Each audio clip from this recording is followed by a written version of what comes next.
जालौन में भूमाफियाओं की दबंगई आई सबके सामने। भूमाफिया ने किसान की जमीन पर जबरन कब्जा करने को लेकर मचाया तांडव। अपने करीब 3 दर्जन गुर्गों के साथ पहुंचे भूमाफियाओं ने किसानों के साथ की जमकर मारपीट। दबंगों ने लाठी डंडों से मारपीट कर किसानों की उधेड़ी खाल। मारपीट में एक ही परिवार के 3 लोग हुए गंभीर रूप से घायल। घायलों को इलाज के लिए अस्पताल में कराया गया भर्ती। 8 कोतवाली क्षेत्र के नगर 8 का मामला। जालौन से रविकांत द्विवेदी की रिपोर्ट।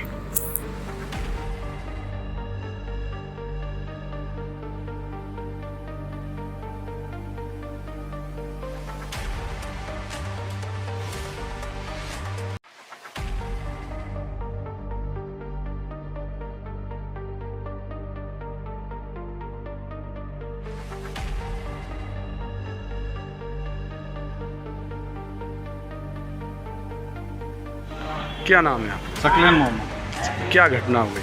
घटना ये हुई साहब, हम अपने खेत पे थे, एक प्रॉपर्टी डीलर आए बाबू सोनी और उनके साथ सत्यम सोनी, अभिषेक सोनी और ओम सोनी और नाम नहीं जान पा रहे, और 20-25 लोग अज्ञात आके हमको मारने पीटने लगे साहब।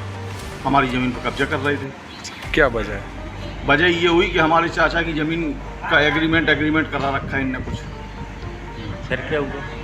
कुछ नहीं साहब, हमने सुबह 112 बुलाई थी, 112 आके चली गई थी, तो हम बैठे थे। 112 वाले बोले अगर जी दोबारा आए तो हमें फ़ोन लगाना, तो हम उसी इंतजार में बैठे थे। लेकिन हमें क्या मालूम कि जो 50-60 लोग आएंगे साहब, इतना बेरहमी से, इतना बेदर्दी से मारेंगे। हम 3 लोग थे, तीनों को बहुत मारा। पुलिस को एप्लीकेशन दी साहब। पुलिस कार्रवाई क्यों नहीं कर रही जब आपने पहले ही ये सूचना दी थी? भाई ऐसा है साहब, ये प्रॉपर्टी डीलर हैं, हम तो जानते नहीं हैं इन धंधों में।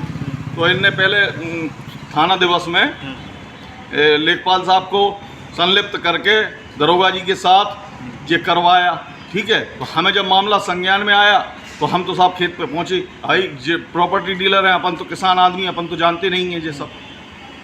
लेकिन साहब बर्बरता इतनी भयंकर हुई, जो प्रत्यक्षदर्शी थे कम से कम 50 लोग आए थे मारने साहब। इतना मारा, अगर हमारे पड़ोसी मोहल्ले के नहीं आते तो शायद जान से ही मार देते। क्या चाहते हैं आप? न्याय चाहते हैं साहब योगी जी से। कैसा न्याय? क्या मतलब क्या कार्रवाई? कार्रवाई ऐसी हो कि साहब ये प्रॉपर्टी डीलिंग ही भूल जाएं साहब। भाई इस तरीके की गुंडागर्दी और अवैध तरीका ये सब सही है का साहब? कस्बा 8 में 2 पक्षों बीच कृषि भूमि के बंटवारे को लेकर विवाद था, जिसमें आज एक पक्ष बंटवारे के हिसाब से कब्जा लेने गया था। इसी संबंध में दोनों पक्षों में मारपीट की घटना हुई है। एक पक्ष से 3 व्यक्ति घायल हैं और दूसरे पक्ष से 1 व्यक्ति घायल हैं। सभी घायलों को उपचार हुए तो प्राथमिक स्वास्थ्य केंद्र भेजा गया है। अभी तहरीर प्राप्त नहीं हुई है। तहरीर प्राप्त होते हुए हुई विधिक कार्रवाई की जाएगी।